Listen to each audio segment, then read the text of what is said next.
ujabulile uNkulunkulu ngawe, usajabulile uNkulunkulu nawe na? Asibizele khona sizakwenza yini? Okanye sesiyagijima sesiyaphi?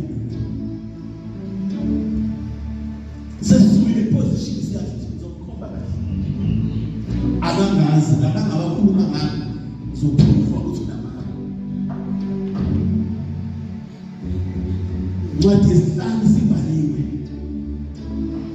ncwadi yesihlanu sibhaliwe, ncwadi yenyembezi sibhaliwe phakathi. Incwadi le-bring shame ngegama lakho, isifundo phakathi ngoba sikhuluma le kwenza uhlaseke, ifundo phakathi ngoba sikhuluma. Manje uyasuka iposition yakho,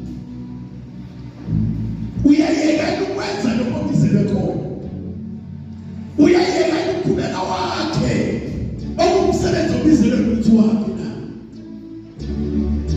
Manje incwadi yona isibhaliwe, incwadi sithunyelwe, mhlawumbe futhi sifikile.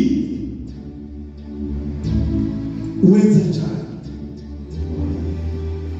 Incwadi kaSamuel, uDavide wathola amandla kuNkulunkulu, isigaba sokuthi sifike ukuthi